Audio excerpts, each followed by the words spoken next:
7 शरीर है, पहला शरीर, दूसरा, तीसरा, चौथा, पांचवा, छठा, सातवां, ऐसे शरीर है कि मूलाधार है, कि स्वादिष्ठान चक्र है, कि मणिपूरक चक्र है, अनाहत चक्र है, विशुद्धि चक्र है, आज्ञा चक्र है और आपका सहस्रार है। ऐसे चक्र है, 7 चक्र, 7 शरीर हैं आपके। इस तरह से आपके 7 शरीर हैं। तो खंड खंड में जो की जाती है उसे हम साधना कहते हैं।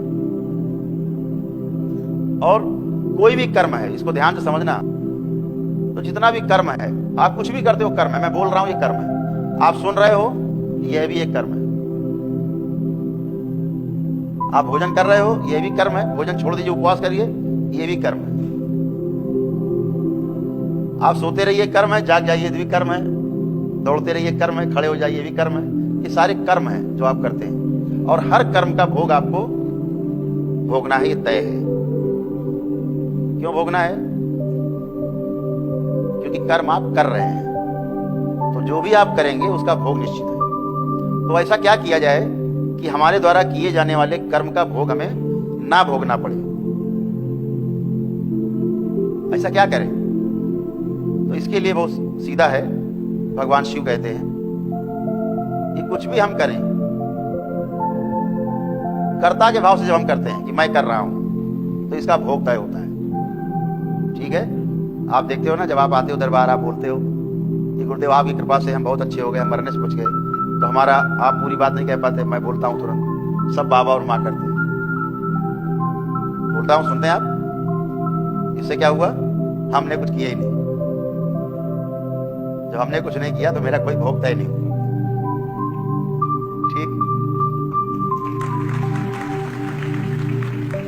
और जहां हम कहते हैं हाँ भाई ठीक कह रहे हो, हमने ठीक किया, अच्छा किया भाई, हमने तुम्हारा ये किया, ऐसे किया, वैसे किया, तुमको अच्छा तो किया, ये मेरा भोग तय हो गया, क्योंकि हम कर्ता हो गए।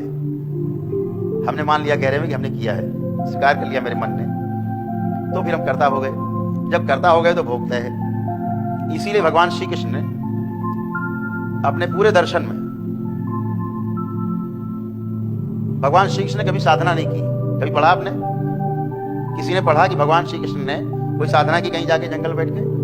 नहीं की। अकर्म, लेकिन अकर्म जो है साधना नहीं है, ये उपासना है।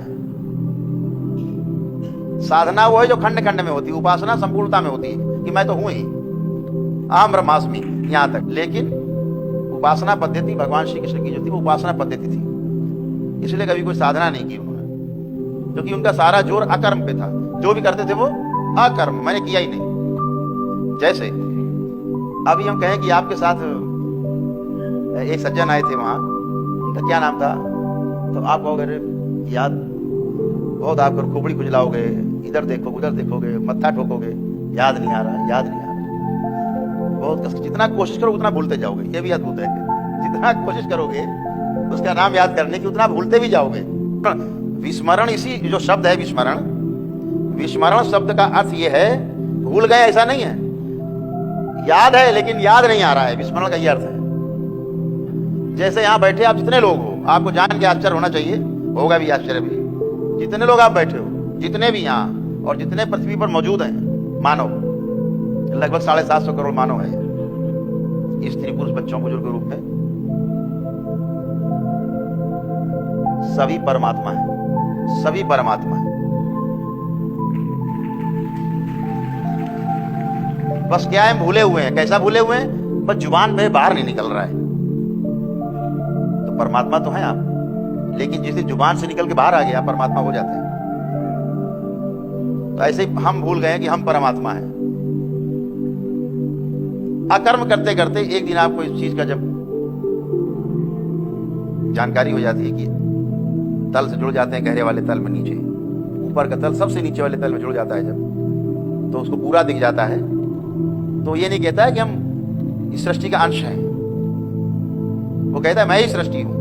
फिर वो कहता है कि अहम ब्रह्मास्मि, मैं टोटल हूं, टोटल का अंश नहीं हूं, पूरा हूं मैं। तो वो स्मरण आ जाता है आपको, सारा कुछ सब याद आ जाता है, और याद आते ही सारी शक्तियां सक्रिय हो जाती हैं। पात्र चाहिए, जब आप में पात्रता आती है तो शक्तियां स्वतः ही आपके द्वारा कार्य करती हैं। केवल आप एक बात समझिएगा हमेशा, जब भी शरीर में कोई कष्ट आए, इस बात को ध्यान से सुनना, जब भी शरीर में कोई कष्ट आए, तो सीधे एक जगह दिमाग लगाना कि हमारा कोई भोग है जो प्रकट हो रहा है।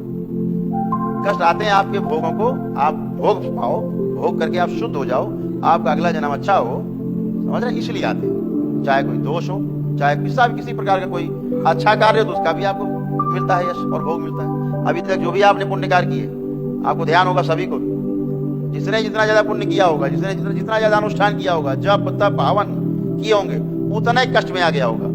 आप पूजा पाठ जब तब अनुष्ठान करते गए, पुण्य फल बढ़ते गए, और पुण्य फल बढ़ते बढ़ते जो आसुरी शक्तियां आसपास थी वो उनको खाते गए, खा करके और बलवान होते गए, फिर आपको और तंग। तो ये सब जो है जितना व्यवस्था है, ये ना दिखाई दे रहा है इन लोगों को, ना सुनाई दे रहा है इन लोगों को, ना समझ पा रहे हैं, डंडा लिए हाके जा रहे हैं। इसलिए लोगों का सनातन धर्म से विश्वास उठ जाता है। इस दरबार में आके पहली बार विश्वास होता है कि सनातन धर्म संसार का सबसे बड़ा धर्म है।